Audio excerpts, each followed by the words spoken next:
அடிக்கடி டாக்ஸியில் பயணம் செய்பவரா? அப்போ ஃபாஸ்ட் ட்ராக் ஆப்பை டவுன்லோட் செய்து ரூபாய் 50 டிஸ்கவுண்ட் ஆக பெறுங்கள்.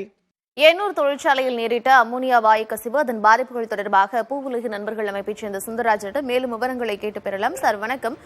பொதுவாக இந்த அம்மோனியா எந்த அளவிற்கு தீங்கு விளைவிக்கக்கூடியது? இந்த அம்மோனியாவினால் மக்கள் எந்த அளவிற்கு பாதிக்கப்படுவாங்க? அவர்களுக்கு ஏற்படக்கூடிய பாதிப்புகளாக என்னென்ன சொல்லுங்க? முதல்ல இந்த அமோனியோட அளவை பொறுத்து தான் அந்த பாதிப்புகள் அமையும். நிச்சயமாக அரசு நிர்ணயிக்க அளவை விட இன்னைக்கு கடல்லையும் சரி அங்க காற்றிலையும் சரி அமோனியா பதிவாயிருப்பதை மாசு கட்டுப்பாடு ஏற்றுக்கொண்டுள்ளது. கிட்டத்தட்ட ஒரு மூச்சுத்திணறிலிருந்து ஆரம்பிச்சு உயிரிழப்பு வரைக்கும் இந்த அமோனியாவை சுவாசித்தால் போகக்கூடிய வாய்ப்புகள் அதோட அளவை பொறுத்து அமையும். இப்போ கூட 30 பேர் பாதிக்கப்பட்டு மருத்துவமனையில் அனுமதிக்கப்பட்டிருக்காங்க. நல்ல வேளையாக பெரிய அளவில் பரவாமல் தடுக்கப்பட்டு இன்னைக்கு ஒரு சின்ன அளவில் பாட்டப்பட்டுச்சு.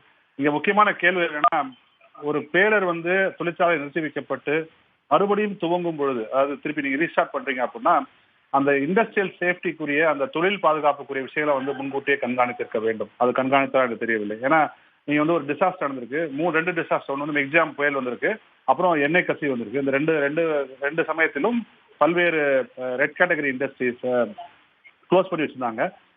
அந்த ரெட் கேட்டகரி இண்டஸ்ட்ரி மறுபடியும் ஆரம்பிக்கும் பொழுது இந்த மாதிரி விஷயங்களை முன்னெச்சரிக்கை நடவடிக்கையோடு எடுத்திருந்தாங்களா என்கிற மிகப்பெரிய ஒரு கேள்விக்குறி இன்னைக்கு இருக்குது. இந்த மக்கள் அடர்த்தியாக உள்ள பகுதியில் முதல்ல தொழிற்சாலை இதை போன்ற தொழிற்சாலைகளை அனுமதிக்காமா என்கிற ஒரு அடிப்படை கேள்வியும் சேர்த்தா நாங்கள் வைக்க விரும்புகிறேன். நீங்க காட்டக்கூடிய அந்த காணொலியிலே பார்க்கலாம். மக்கள் அந்த இருமுவது, அந்த நுரையீரல் சம்பந்தப்பட்ட நோய், தோல் ஒவ்வாமை வரும். அங்க இருக்கின்ற கடல் வளம் பாதிக்கப்பட்டிருக்கு. மீன்கள் சத்து இருப்பதை மீனவர்களோட காணொலிகள் மூலம் நாம் பார்க்க முடியும்.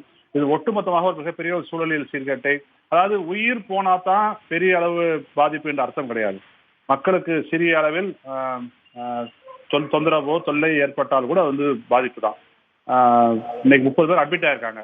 நிச்சயமாக அந்த பாதிப்பு அதிகமானதான் நம்ம எடுத்துக்கொள்ள முடியும். பாதிப்பு அதிகமாக இருக்கும் அப்படின்னு சொல்லியிருக்கிறீங்க. இந்த மாதிரியான வாயு கசிவுகளை தடுக்கிறதுக்கான சேஃப்டி பிரிகாஷன்ஸா தமிழ்நாடு அரசோ இல்ல ஆலை நிர்வாகமோ என்னென்ன மாதிரியான நடவடிக்கைகள் எடுக்கணும்னு நினைக்கிறீங்க?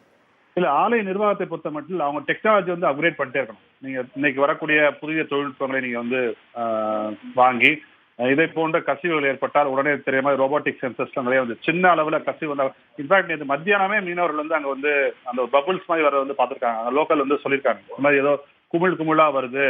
ஏன்னா அப்போ ப்ராப்ளி அந்த விரிசல் சின்னதா இருந்திருக்கலாம். ஸோ சின்ன சின்ன குமிழா வந்திருக்கலாம் தண்ணிக்குள்ளனால.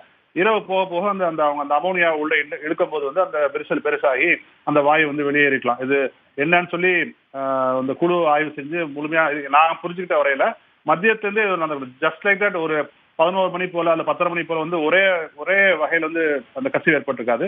சின்ன சின்ன அளவுல அந்த சிறிய வழியாக பபுள்ஸ் வர அளவுக்கு அந்த வாயு வெளியேறி மீனவர்கள் பார்த்திருக்காங்க, லோக்கலே சொல்லியிருக்காங்க. ஆனா அதை அந்த ஆலை நிர்வாகமோ அல்ல அங்கிருந்து அரசு அதிகாரிகளோ எந்த அளவுக்கு சீரியஸ் எடுத்துட்டாங்க கேள்வி நமக்கு இருக்கு. இப்ப இந்த மாதிரி விஷயங்கள் செய்யாமல் இருப்பதற்காக முதலில் நாம் எடுக்க வேண்டிய அடிப்படை விஷயம் இதை போன்ற மக்கள் அடர்த்தியான பகுதிகளில் இதை போன்ற ரசாயன தொழிற்சாலை இயங்க வேண்டுமா என்கிற அடிப்படை கேள்வி நான் வைக்க விரும்புறேன். ஏன்னா இது டென்சிட்டி அதிகமா.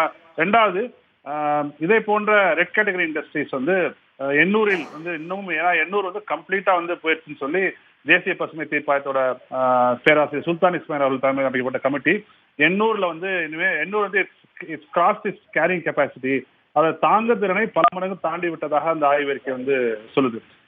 தொடர்ந்து இதுல பல்வேறு ஆய்வு தரவுகளையும் நாம் பார்க்க வேண்டி இருக்கிறது. இது எடுக்கக்கூடிய நடவடிக்கைகள் என்ன அப்படிங்கறதையும் நாம் பார்க்க வேண்டியிருக்கு. தொடர்ந்து பேசலாம். தற்போதைய நேரத்திற்கும் கருத்திற்கும் நன்றி.